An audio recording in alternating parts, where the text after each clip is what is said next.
Olá, boa tarde, seja muito bem-vindo a essa edição, dia 21 de abril, feriado de Tiradentes. E vamos juntos dar uma olhada em notícias do Brasil e do mundo. Nós abrimos essa edição falando de economia. Os preços dos combustíveis subiram e puxaram o índice geral de preços em abril. O indicador aponta a variação dos preços ao produtor, consumidor e também na construção civil. Os preços dos combustíveis aceleraram e a alta do Índice Geral de Preços, o IGP-10, disparou a 2,48% em abril, depois de registrar alta de 1,18% em março. Segundo a Fundação Getúlio Vargas, os dados chamam a atenção para os níveis elevados de disseminação das pressões inflacionárias. O IGP-10 é calculado com base nos preços ao produtor, ao consumidor e à construção civil entre os dias 11 do mês anterior e 10 do mês de referência, no caso entre março e abril. O dado divulgado ficou acima da expectativa do mercado, de alta de 2,20%, e levou o índice a acumular avanço de 15,65% em 12 meses. Em abril, o índice de preços ao produtor amplo, que mede a variação dos preços no atacado e responde por 60% do índice geral, acelerou a alta a 2,81%. A principal contribuição para esse movimento partiu da gasolina, que disparou 7,62% no período. Os preços domésticos dos combustíveis aumentaram desde o início na guerra da Ucrânia, na esteira dos ganhos nas cotações do petróleo no mercado internacional. E o Índice Nacional de Custo da Construção, o INCC, subiu 1,17% no período.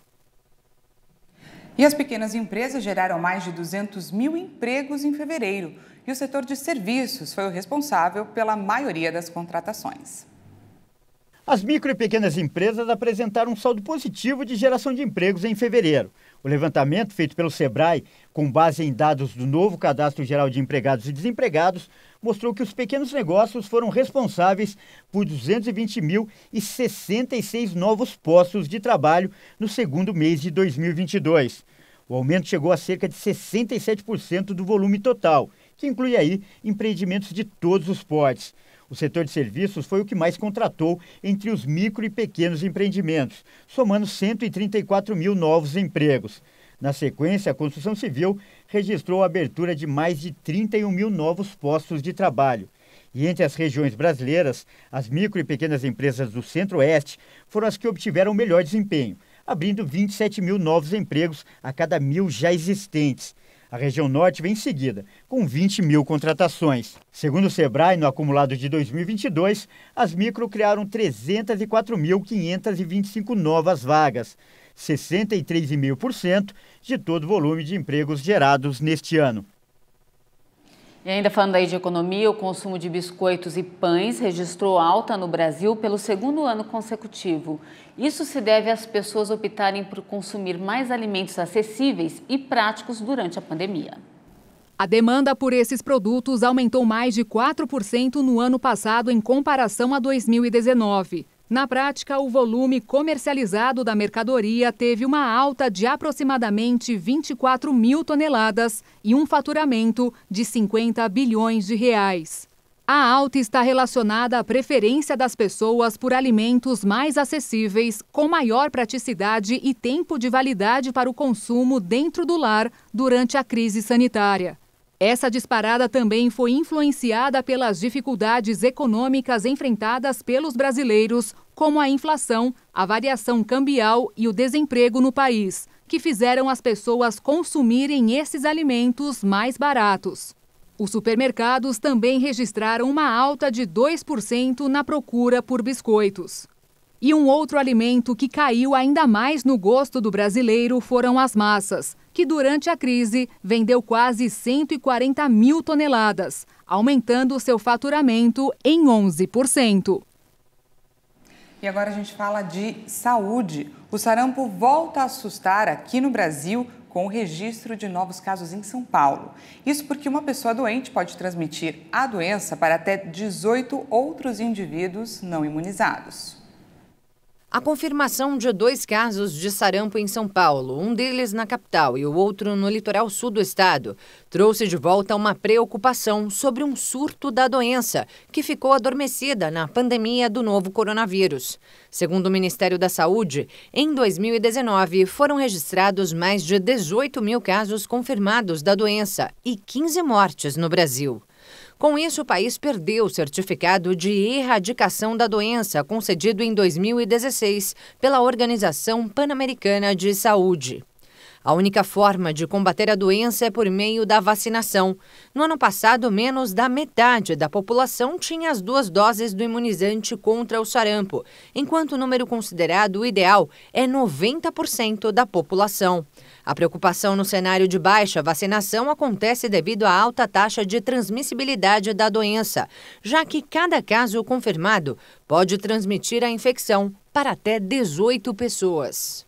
O Ministério da Saúde disponibiliza nos postos de saúde os imunizantes para pessoas de até 59 anos, mas não há limite de idade para receber a vacina. A campanha de vacinação contra o sarampo começou no dia 3 de abril e até agora o número de doses aplicadas não chegou a 400 mil. A expectativa é que cerca de 19 milhões de brasileiros estejam aptos a receber o imunizante. E além do sarampo, os casos de dengue voltam a crescer e preocupar o setor da saúde aqui no Brasil. Nos primeiros 3 meses do ano, os diagnósticos confirmados aumentaram mais de 70%. O Brasil vive um novo ciclo de aumento da transmissão da dengue nesses primeiros meses do ano. O número de casos aumentou 72% no primeiro trimestre em comparação ao mesmo período do ano passado. A primeira manifestação da doença é a febre alta, seguida de dor de cabeça ou nos olhos, cansaço ou dores musculares e ósseas, falta de apetite, náuseas, tonteiras, vômitos e erupções na pele. Transmitidas pelo mosquito Aedes aegypti, a principal proteção contra a dengue está justamente na prevenção, com medidas que evitam a proliferação do inseto, como não deixar objetos e vasos de plantas com pratinhos que podem reter a água da chuva e facilitar a proliferação do mosquito. O mesmo mosquito também é responsável pela propagação da chikungunya e do Zika vírus. No Brasil, uma vacina foi desenvolvida pelo Instituto Butantan e está em fase de testes. Também há uma vacina aprovada no país, fabricada por um laboratório estrangeiro, mas que não é distribuída pelo Sistema Único de Saúde.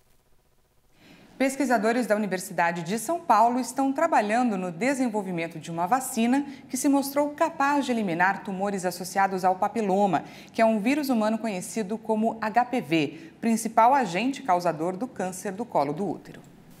O estudo divulgado no International Journal of Biological Sciences mostrou que quando associado à quimioterapia baseada em cisplatina, o imunizante induziu uma resposta capaz de eliminar tumores em estágio avançado de desenvolvimento, sem causar danos ao fígado, aos rins ou induzir perda de peso nos camundongos, ou seja, sem toxicidade. O trabalho foi desenvolvido ao longo dos últimos anos em um modelo experimental de roedores. Os pesquisadores fazem agora a prova de conceito clínica em humanos, que está sendo conduzida no Hospital das Clínicas com pacientes diagnosticadas com neoplasia intraepitelial cervical de alto grau, um estágio anterior ao câncer do colo de útero. A aplicação do imunizante em humanos é feita de forma indireta.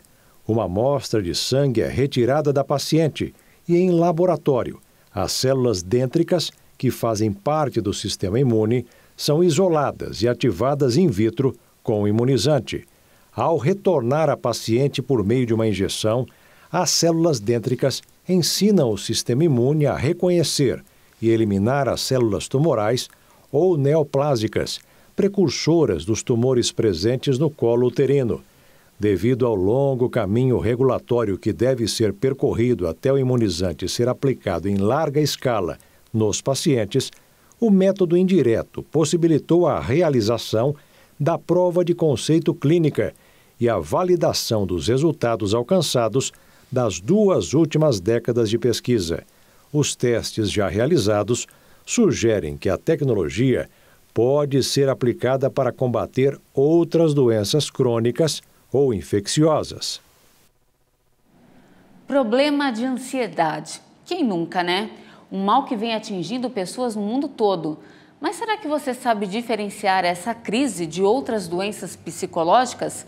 Vamos conferir na reportagem. O mundo está a cada dia mais conectado. A internet rompeu barreiras e hoje pessoas de vários países podem se comunicar por uma simples tela de celular, usando as redes sociais. Mas toda essa modernidade também trouxe um efeito colateral. Essas mesmas redes sociais que unem as pessoas também criaram certos padrões. Tudo tem que ser perfeito. Então você já é cobrado no meio, quando é assim, quando eu falo que é ao vivo, assim, na carne e osso ali, você já é cobrado. Quando entra no mundo virtual, você é mais cobrado ainda, porque tem aquela imagem da perfeição. Então eu estou sempre bonita, bem vestida, com a pele linda, porque eu posto Photoshop em tudo. Tantas cobranças por essa perfeição trouxeram a ansiedade, um mal que está atingindo crianças e adolescentes. E os sintomas são confundidos com outros problemas psicológicos. Principalmente com crianças, eles mesmos fazerem um diagnóstico de achar, não, meu filho tem TDAH, que é o transtorno de déficit de atenção e hiperatividade. Porque como ele está muito agitado e ele tem aquela série de pensamentos na cabeça dele, que é pela ansiedade, eles acham, não, meu filho é hiperativo, e não é. Entre outros sintomas, a pessoa ansiosa sofre de preocupação excessiva e a de perigo iminente. E se não for tratada, pode se transformar em um surto. E um dos casos que chamou a atenção do país aconteceu em uma escola em Pernambuco. 26 alunos precisaram de atendimento de emergência por conta de uma crise de ansiedade que atacou os adolescentes em um verdadeiro efeito dominó. O mundo da fantasia, como você bem disse, traz essa semântica e formata uma cultura irreal, uma cultura fantasiosa. Então as pessoas acreditam ser o que elas não são, mas elas colocaram na cabeça que são. O narcisismo vem aumentando, transtornos narcisistas vem aumentando, não tem regulador, não tem que limite, você está por trás de uma tela, e aí você publica algo que chamou a atenção de 3 pessoas, você acredita que está abafando. Para a especialista, uma das armas para combater o problema é tentar se desvincular desses padrões. Eles são muito cobrados por tudo, são cobrados em casa, então, de serem os melhores alunos. Então, às vezes vão fazer esporte como lazer, mas acabam sendo cobrados para jogar o melhor futebol, o melhor vôlei, o melhor tênis. Então, é sempre cobrado para ser o melhor em tudo. E, às vezes, não é preciso ser o melhor. Às vezes, você fazer bem feito aquilo que você faz, está ótimo. E veja a seguir, Banco Mundial estuda pacote para ajudar vários países a superar as crises provocadas principalmente pela guerra na Ucrânia. E ainda aumenta a procura por compra de motos. Em instantes, voltamos já.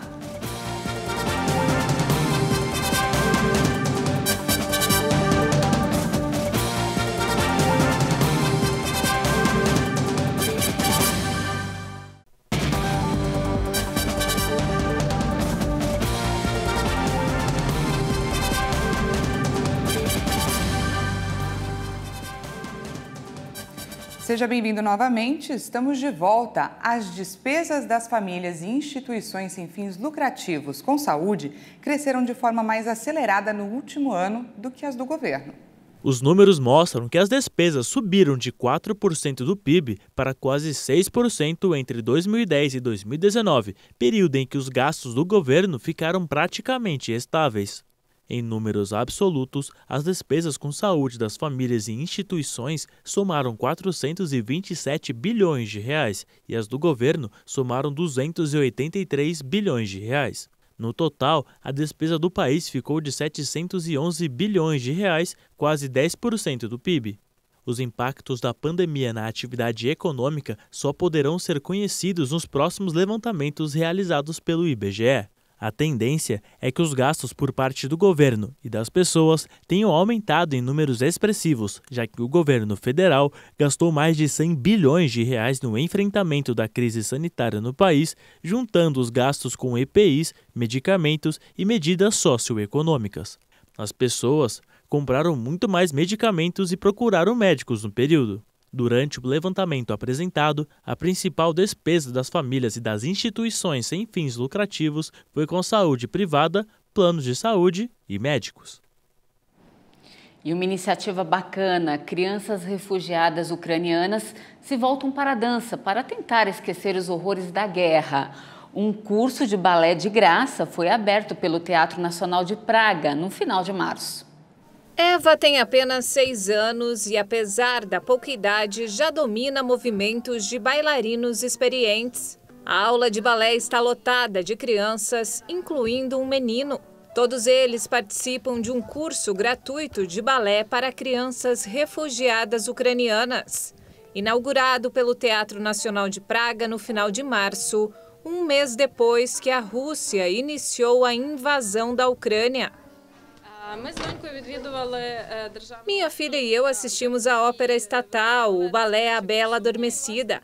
E havia panfletos e vimos essa oferta e, é claro, ficamos felizes.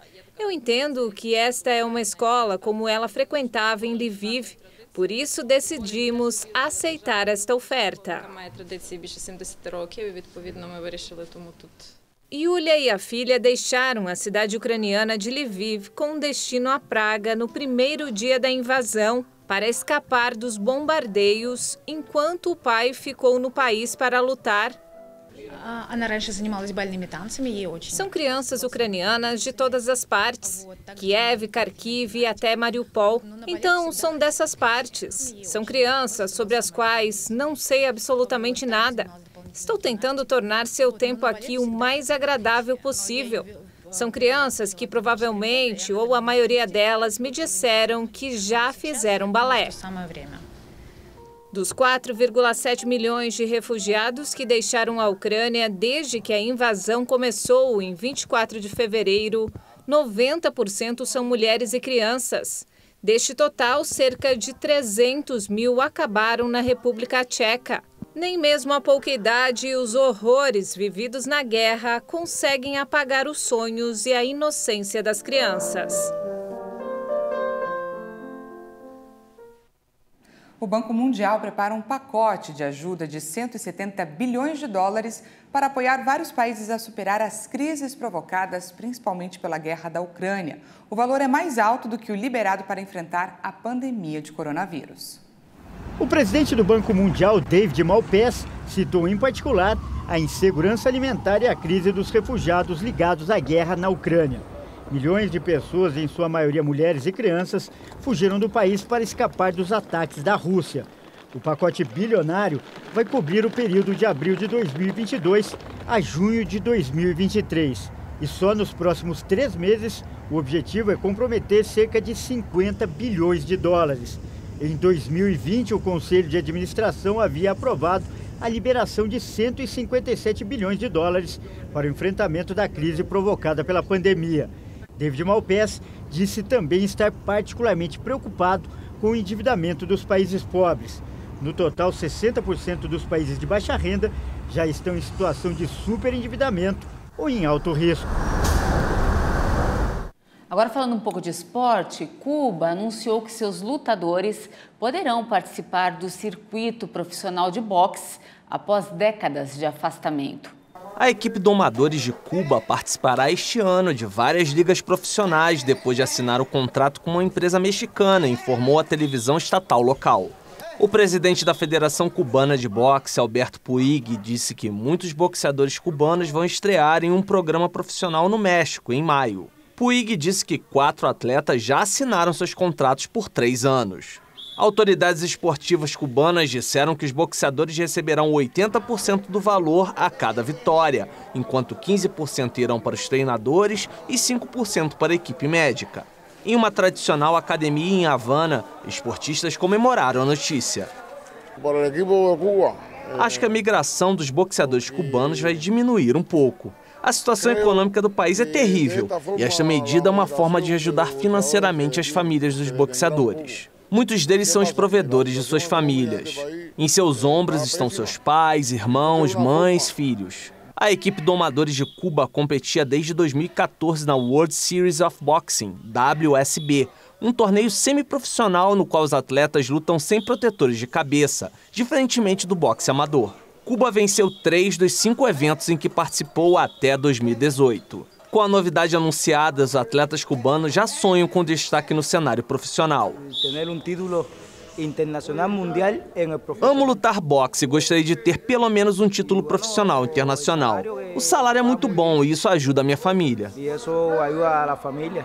Cuba ganhou 41 medalhas de ouro no boxe amador nos Jogos Olímpicos desde 1972. Mas vários de seus boxeadores de primeira linha desertaram nos últimos anos para participar de eventos profissionais nos Estados Unidos.